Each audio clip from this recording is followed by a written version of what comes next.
When should you start talking about your brand before you launch? My answer and my feeling about it is as soon as possible. You want to start bringing your customer on the journey. And one of the brands that has caught my eye recently is new brand Moonbow Skincare. Today, I am chatting with Heather, co-founder of Moonbow, and who launched earlier this year and has been building the brand in public since April of 24, along with her sister Felice. So Heather, thank you so much for joining me today. Thank you so much for having me. I am so grateful. I love the look and feel of your brand, and I've been stalking your Instagram a little bit recently and seeing your launch story. But before we go into that, and like I said, on the podcast, I chat with entrepreneurs at different stages of their business, and you've just launched in March of this year. So we're 3 months in, actually less than 3 months in. So super exciting. First of all, congratulations on Thank you. the launch. But we all know when you're launching a brand, there's so much that comes blood, sweat, and tears that comes before that. But first of all, can you explain what Moonbow is and how it's different? Yes. So thank you for having me, first of all. Moonbow is a traditional Chinese medicine inspired skincare line. And so it brings both my twin sister, who is my co-founder, her name's Felice. It brings her expertise as an acupuncturist and doctor and my expertise in finance, where I work the operations. Where we want to share the powers of traditional Chinese medicine in a more accessible way. So that's Moonbow in a nutshell, but so happy to share more. And I love how you came up with the name. So talk me about the meaning behind the name. It's so interesting because a year and a half before we launched, Felice and I spent so much time trying to think of a name. We distilled Moonbow from 150 names. And we were back in Hong Kong for Christmas, and we were both thinking about what kind of names. She was really gung ho for Moonbow, and I was gung ho for other names, which honestly at this point I don't even remember. But Moonbow in a nutshell, and because our brand is, is based on traditional Chinese medicine. In traditional Chinese medicine, the moon is very yin. So it's very dormant, it's very quiet, and the rainbow is very yang. It's the loud, it's the fiery. And so that represents me and Felice as identical twins, where we are the yin and the yang, the opposites, but they coexist together. Similarly, we want to bring culture from the East because we grew up in Hong Kong to the West. And so it plays with the duality of the brand. It plays with how both cultures and everything from the opposites can coexist together. So that's how we thought of the name Moonbow. And it's also a colorful palette, right? And in traditional Chinese medicine, all the herbs that we put into our skincare are so colorful. And so it plays with that palette of colorful but elegant and calming. And who is your target customer? Who are you speaking to? So our target customers are the young millennials and older Gen Zs. And it's really interesting because I would say our current customers right now are 25 to 35. And then we have a subset of 50 to 60-year-olds who are also very in tune with holistic wellness, who love our brand. So that's the two types of customers we are getting right now, which is very interesting. And so you were in finance before, is that right? Yes, wait for way too long. First of all, I suppose, how long had you and Felice been Yeah. about starting your own brand? So maybe I'll take it a step back where I worked in private equity for 7 years right after I graduated college. And I have always had an entrepreneurial mind. Honestly, both of us have. I think in high school when I was 18, I always wanted to start my own company. I just didn't know what yet. And so when I went to school and when I graduated, I knew that I needed experience that would give me the fundamentals on starting a company regardless. So that's why I resulted into finance, into private equity, because I knew that was a better stepping stone versus going into marketing or something more niche that way. And so during COVID, so 2019, that was when Felice was actually, that's when she shifted her story from pursuing Western medicine. So she actually worked at a hospital, took her MCAT, was applying for med school, had this spiritual awakening, and was like, I don't want to pursue Western medicine. I want to pursue Eastern. So that was the time where she was in school for Eastern medicine in LA. And I approached her and we were talking about how we wanted to start a skincare brand that was based in traditional Chinese medicine because there's a big white space there. I think in the US, there's a big white space. And even in the UK, there's a big white space in sea beauty.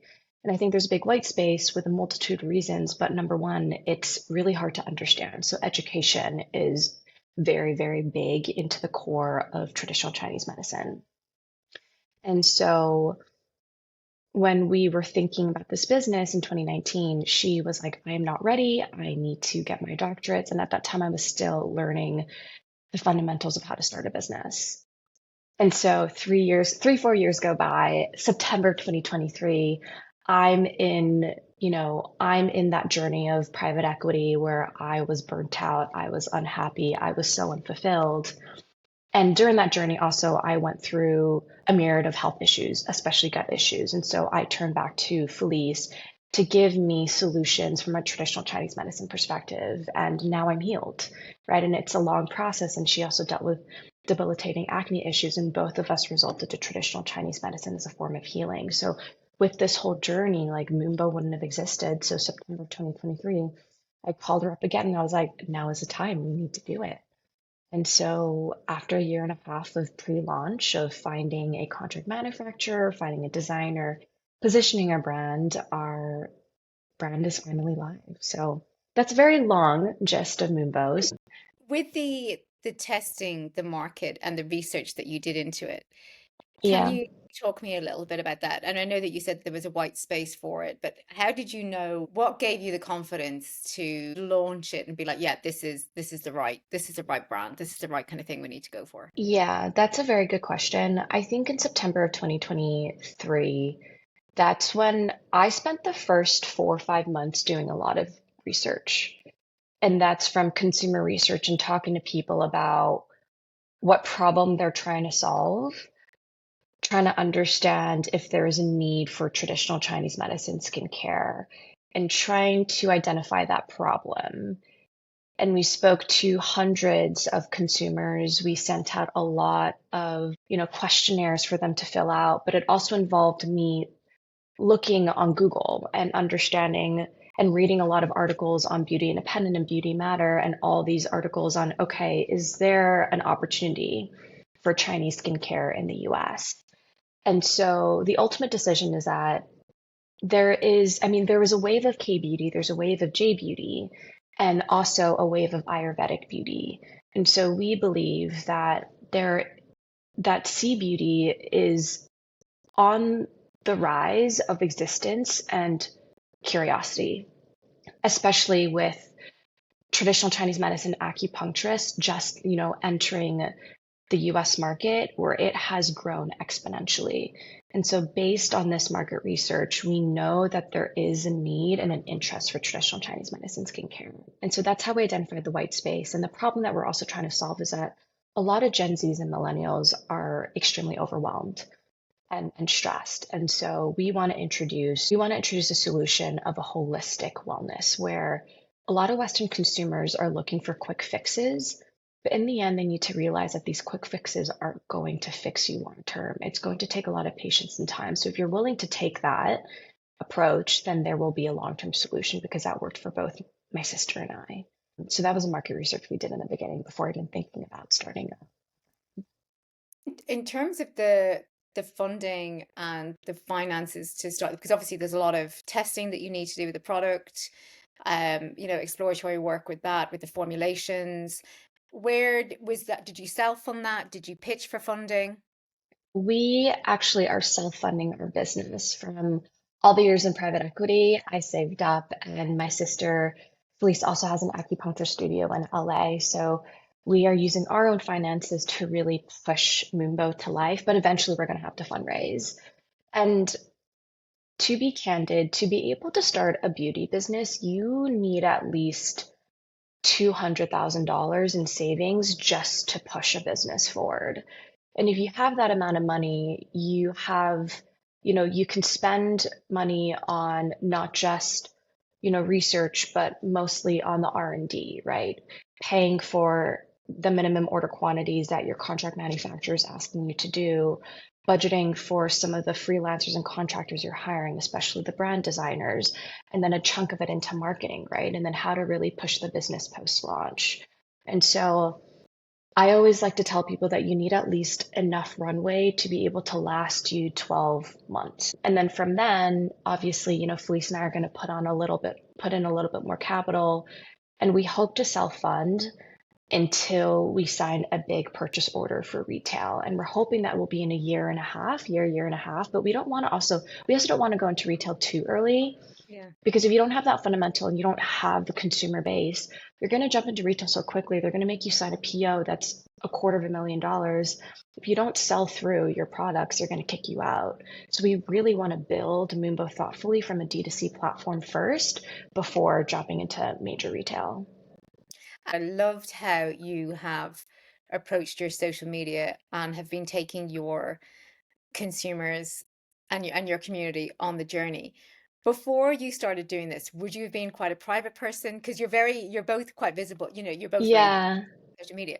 So would you have been a very private person? Like, was this like, were you like, oh my God, I know I have to do this, I don't want to, or were you quite open to it? Yes, that's a very good question. I think both Felice and I knew that we had to be in front of the camera a lot. And I think it was just something that we always knew starting a brand. And there's been so many articles that have come out recently about founder-led brands.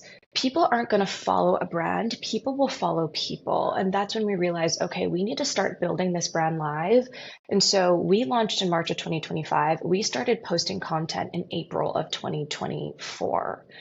And at that time, Felice was also building her personal brand, where she, at that time in March of 2024, April of 2024, she had maybe 3,000 followers on Instagram, and now she has 350,000 followers. She posted 4 or 5 times a week on educating people about traditional Chinese medicine. And then at the same time, I was building our Moonbow account. So posting, posting pillars on us as twins, us as founders, and us sharing educational content that we hope is digestible before even putting Moonbow and a product in front of people. And we knew at that time that we had to build that presence. And so when we launched in March of 2025, Felice had almost 500,000 followers on all socials, including TikTok. And we had around 6,000 on Moonbow, which we felt like was a very good starting point to create that community of people who are very engaged in traditional Chinese medicine. And that was the main focus that we had even before building. And so Felice really focused on the socials and I focused on the operations. Felice is so comfortable in front of a camera. I had to learn from her.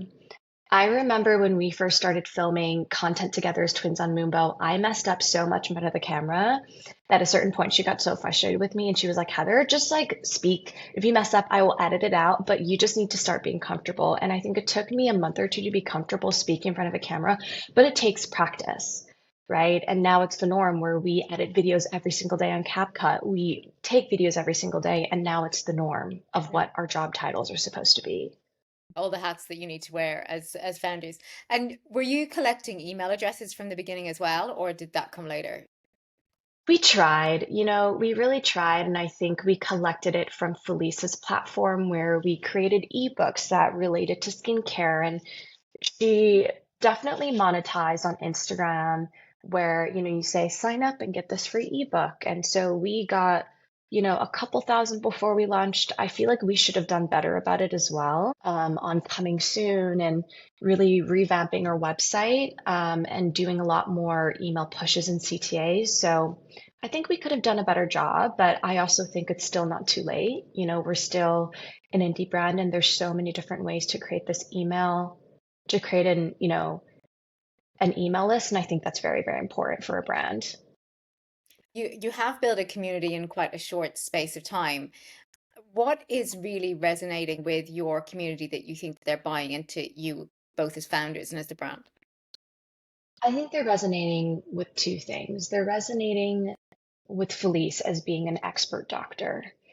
I think having someone in the company that has that expert advice, people will listen to her and people will follow her as that speaker and leader. So that's been helping. So whenever she posts videos on a product. And you have to, it's kind of an art and science because she like knows that she can't really sell the product on videos, but when it's present and when she talks about her skincare routine or some acne issues and just has the product in front of her, those are the videos that work. So that's one pillar. The second pillar is education.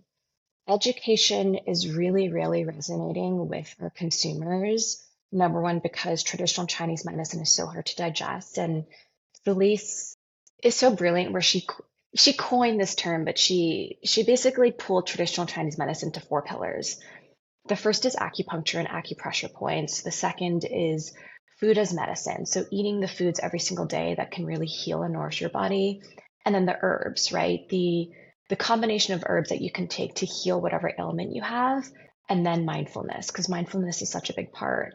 So when we think about educational content, we think about pushing content in all these four pillars, and that's what really resonates with our followers. And so our followers are really are yearning to learn more about this medicine. So I think that's been really resonating. But also, we're at this phase of Moonbow 2.0 where we're realizing that our Moonbow account is too educational forward, where people have been coming up to us and people are a little bit confused on what this account is because we're really not pushing product. So Mhm. we're going through this whole 2.0 in which we're doing a photo shoot next week and we need to push forward more product because when people go on our page that don't know what Moonbow is, I feel like they're a little bit confused because all we just post is education. So it's kind of, a double-edged sword on how much education can you push versus how much product you can push.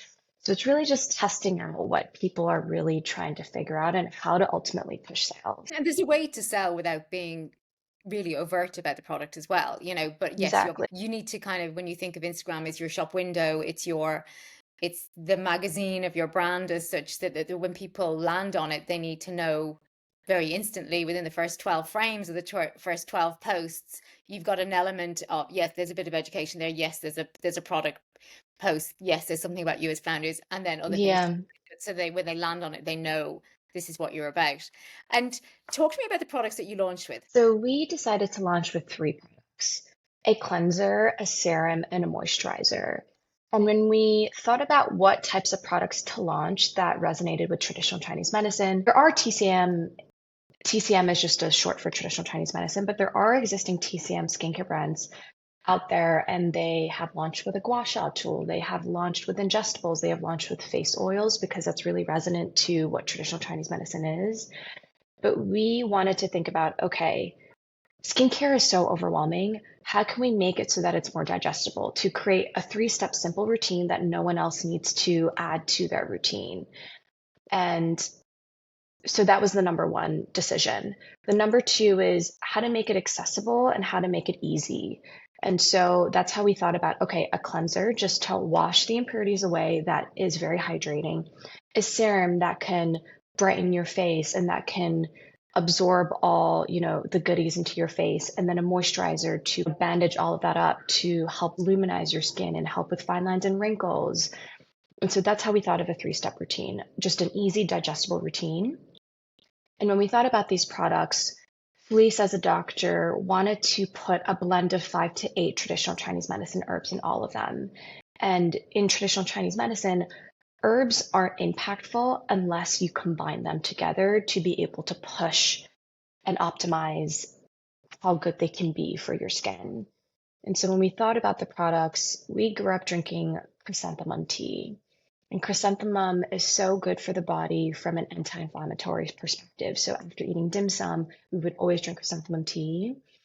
From an external perspective, there's so many studies about how chrysanthemum has beta carotene, which is a precursor to vitamin A. So it's these natural properties that are so beneficial for your skin.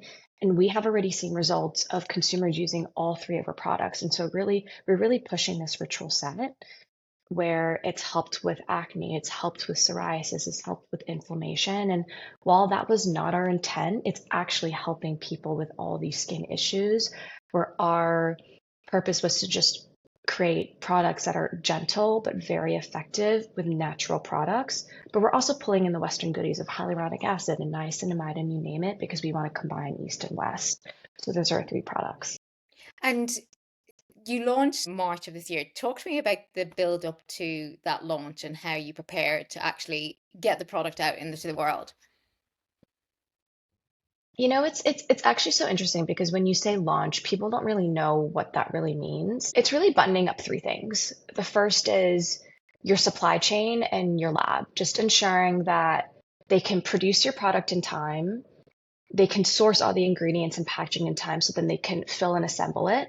Once that's done, you send it to a 3PL or a warehouse that you can house everything. You can also house things in your home, if you want to start smaller, but it's buttoning up that side. So the back-ended supply chain and operations. And then the one thing that we spent so much time on a month before is our website, right? Making sure that our website and Shopify flows well, making sure that all the buttons and checkout works well. And then as well as, the marketing push. So on your socials, a week or two before sharing, okay, like we're coming soon, we're so excited, here's our product. I think those are the three things. Ironically, though, on the day of our launch, our checkout button stopped working God, for 4 hours. And no. it ended up being so like our developer came in and was trying to help figure it out, but it ended up being that we added this route protection on it that was a plugin from a different company. And it blocked, like, it was essentially another layer on top of our checkout button that didn't allow people to press the checkout. And so we definitely we missed out on a lot of people who were very excited about our brand. However, Shopify has this tool where you can see people who fell through from checkout. So I email them individually. But you think that this is the biggest problem when you launch, but ultimately, like your launch day isn't the biggest deal. It's about how to maintain the customers and the flow post, right? So at that time, it was very stressful, but in the end, it's not the biggest problem that you're trying to overcome. Yeah, and there'll be more. There'll be other things. Exactly. As it's still quite fresh, what and other than the button not working, what would you have done differently, do you think, in that build up? I know you mentioned try and push email more and collect emails. What would be the other things that you would, in hindsight, have liked to have done a little differently? I think I would have liked to do more events. I think, having being in person is a lot more of a value add than launching behind the screen. We did do a small launch party in LA, and I think that was very helpful to get the buzz out there. Where our first month we had, Felice's friends who were micro influencers and influencers came and really pushed out content on their socials. Yes, I would have loved to increase our email marketing. Um, yes, I would have wanted, a smooth website flow. But in the end, all of that can't be perfect. I think I would have wanted to host like more events on the first month. And then our other pillar that we focused on was influencer gifting, where the first month we hired little minions from college where they would reach out to 400 influencers, and we had a list of around 300 to 400 ultimately that we wanted to send packages to, where we would say, hey, like, we are a small boot startup brand. We are going to send you a package and we would love for you to share this in some form or way through your stories or through making videos. And ultimately, as a startup, you have to think about how many packages do you really want to send out? And for us, we sent out 300. Of that 300, how many people are really going to post, right? So I think now that I've learned through this gifting process, the macro influencers don't really actually have a big impact on your brand. They will share it in their story or they may not, but a story isn't that impactful. What's impactful is these micro influencers who rarely get packages, who are so excited about your brand, who post videos organically. So they have posted it most on TikTok. And those are the creators and the influencers that I have been trying to create a relationship with, who will actually be more impactful because they will create videos and more than just one versus the macro influencers who get bombarded with all these packages. So I think if I were to do it, and I think it's something that I still want to continue, is to spend time and hone down and find these micro influencers who you think can grow with your brand, who also will want to be an influencer and grow. I think that's number two. I have another thing that I wish I also did was to somehow figure out affiliate marketing. It's something on my list to do, but buttoning up the affiliate side where influencers can find you and also have incentive to post because they will also earn some commission through it. We use Shopify collabs, which is good from an indie standpoint, where there are creators who come through that side and you can also give codes, but these influencers on it and these creators actually aren't as active on it. But that's one way as well that I think I wish we buttoned up, whether we're pulling in a platform or something. But I know that it's very effective, but I think at this point, because we're so indie, perhaps this is something that we can explore, in a year.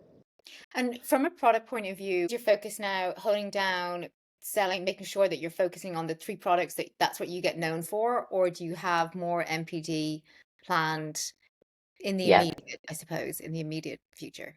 Right now, we are actually formulating products in the lab, and we are always constantly formulating in case we want to launch with a new product. But I think right now we really need to hone down on these three core products.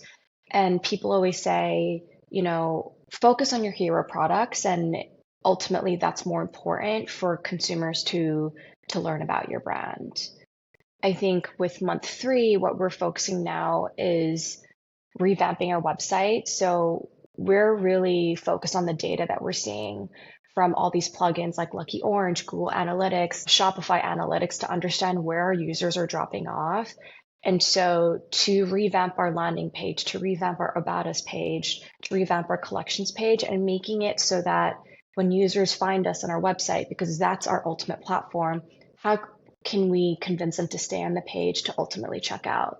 So that's what we're focusing on this month, to really revamp our website so that it flows a little bit better. We're playing a little bit on the paid ad space and the whitelisting space, right? So creators who are organically creating videos, putting money behind that, as Yeah. well as putting, just a little bit of money and trickling on the paid ad side. I mean, obviously we don't have that big of a budget, but that's what we're going to focus on, and really just buttoning up our data. So what's usual in a launch is that the first couple months, like you hit this like huge spike in orders. And now we're at that phase where it's decreased. And so we're in this level off. And this period right now is very uncertain Yeah. because you actually need to figure out how are we going to actually get the sales and how are we going to increase this brand awareness. Um, And I think that's really interesting because you're at that point of yeah, people that were your customers are on your list, they bought. So you're at saturation point probably with your existing customers because they don't have to rebuy yet because they still have the product and the product's not finished. They've probably got another exactly. couple of weeks. They've been using it every day, you know. Exactly. So it's getting those new customers in or giving some kind of incentive to your existing customers to buy again before they need to buy. Exactly. And the first year will be about brand awareness, right? How can you increase brand awareness through socials, through partnerships, through events, through gifting, right? So it's a churn and it's expensive. And, it's ultimately how fast do you want to grow? And for Felice and I, we believe that we want to grow very thoughtfully. Spending money here and there that is needed. And I think what's been super helpful on our side, honestly, is that we actually hired a consultant, which is the best decision I think we've made in terms of cost and guidance on what to do next. But she, sold a company when she was in her late 20s, wrote a best-selling book, knows how to launch brands. And I think having that other perspective of someone who's done this before can really help you avoid the mistakes that you could have made in the beginning of your company. I know that you've said in terms of wholesale, you feel it's further down the line for you. There's brands that I've known that have launched with wholesale quite quickly. Is there a hmm reason that you want to take your time with it a little bit more? I think there's twofolds. The first is that it's really expensive. You have to have the capital to be able to launch in retail and the big, larger retails. And number two, when you sell in these large retailers, you miss out on the data on understanding who your customers are, right? When you sell on your platform, you can monetize all the data that you can find from who are your customers, where are they coming from, how old are they? And I think once we understand who those customers are, then we can also decide, okay, which retailer is actually most appropriate for us, right? Are we seen more as a premium brand for the younger generation? Are we seen as that brand that wants to go out to the masses, right? So I think that is super important. And I honestly believe that you won't get enough data until a year into your business. Like we don't even have the data on who our repeat customers are and who our repeat purchases are. And that's actually ultimately which will get you to that next level, right? So I think building that brand D2C, like very thoughtfully the first year is very important. We also are a TikTok shop, but that's not our biggest line of revenue.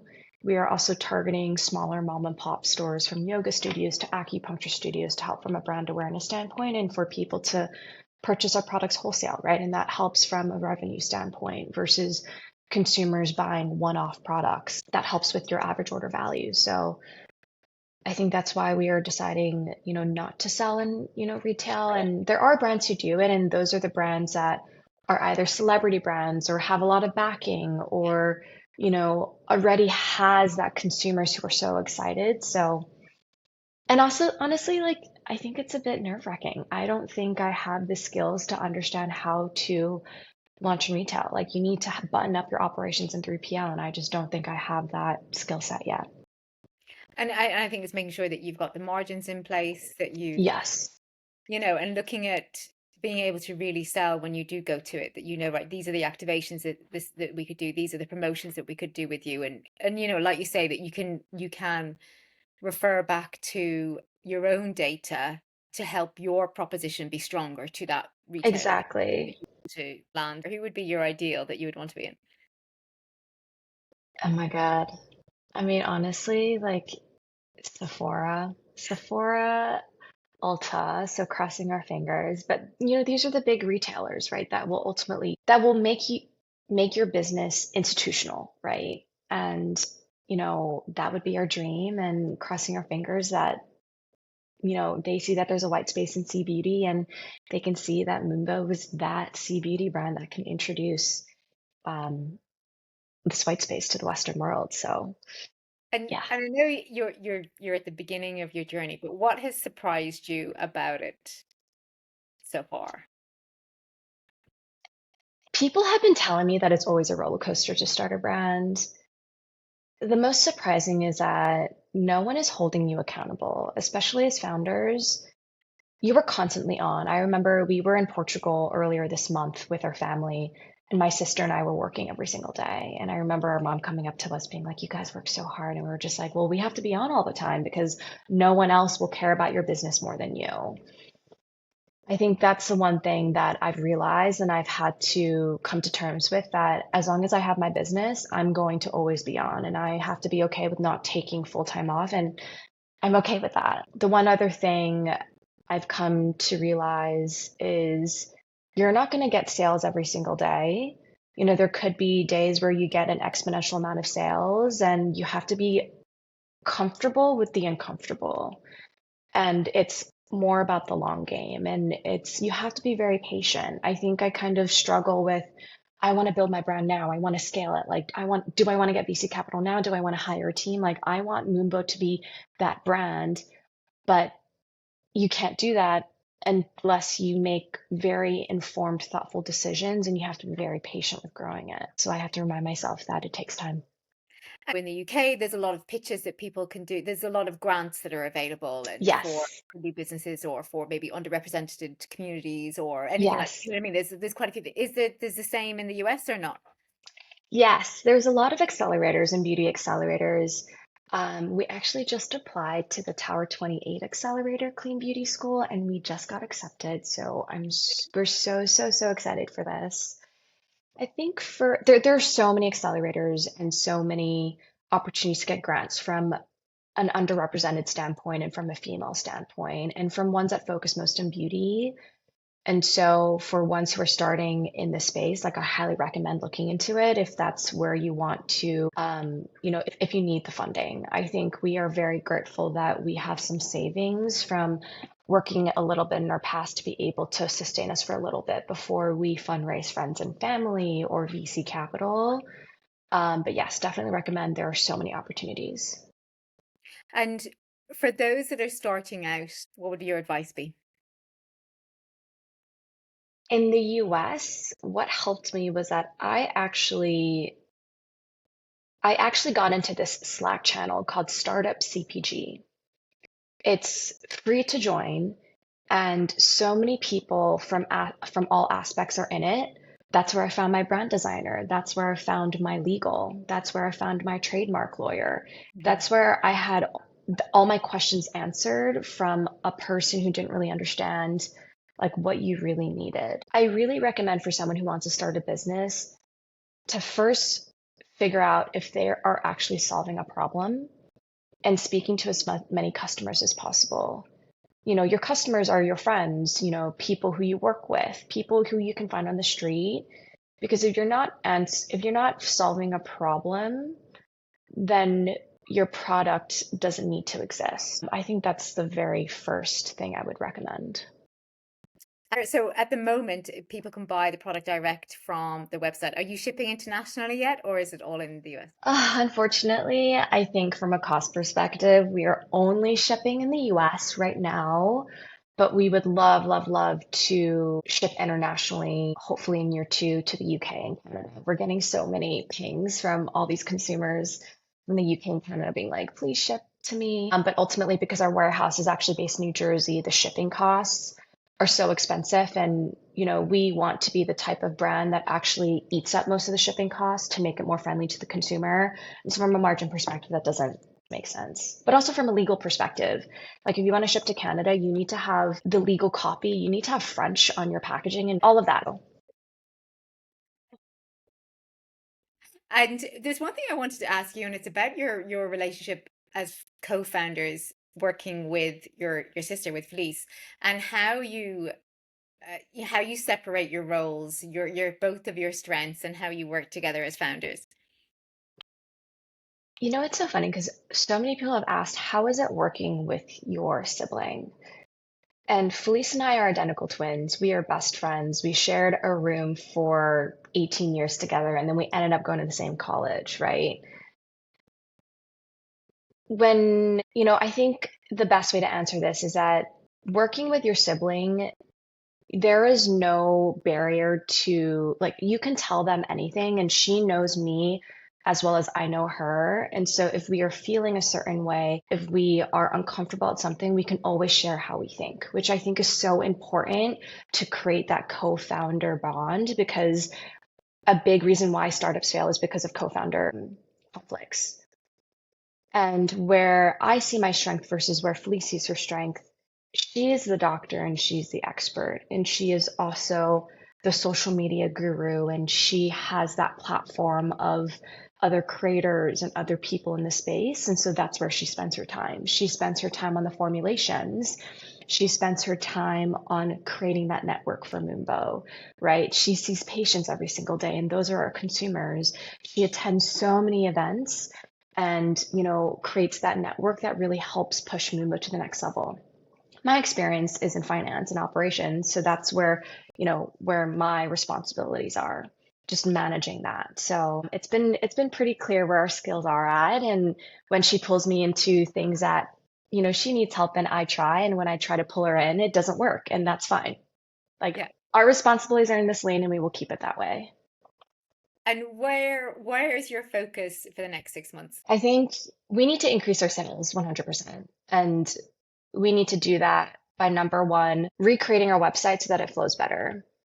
Two, focusing on our paid ad space, but being mindful of how much to spend, because this will also help us get to the customers that we can't get to. Number three, focusing also on the B2B side. So having our products in smaller mom and pops, whether it's through acupuncture studios, yoga studios, to help with that brand awareness.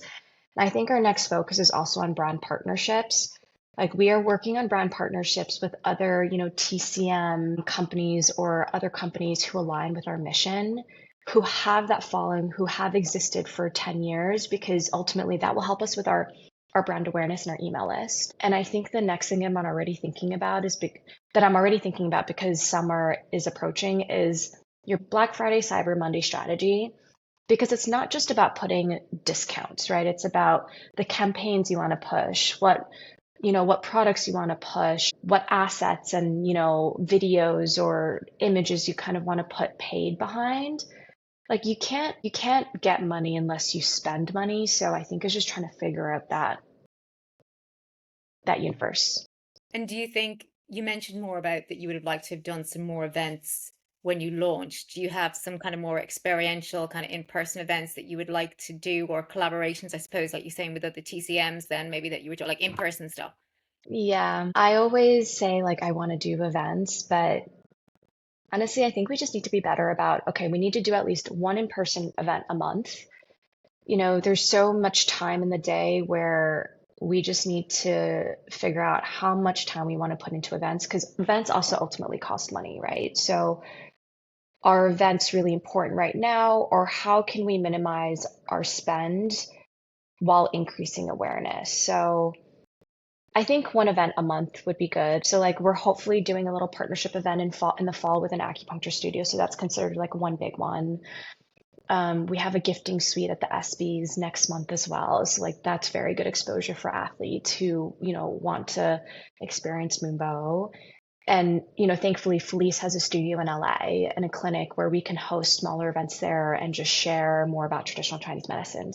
Yes, events is one thing and partnerships is another.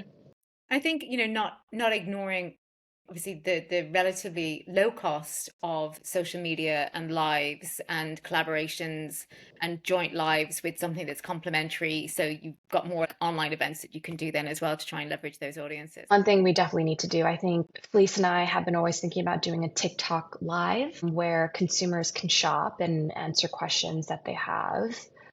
It's just really being present as founders and as co-founders and even Felice, right, as her platform. She's just trying to monetize her followers and how to really convert them from followers who are so used to understanding traditional Chinese medicine and getting free advice from a doctor to then shifting them to now Felice is presenting skincare and more lifestyle advice.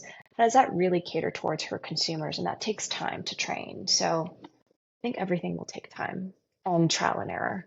Thank you so much for joining with me and chatting with me today. And I look forward to seeing the brand grow and evolve over the coming months and years. Thank you. There's so much to share. If anyone wants to reach out, I'm here to help in any way.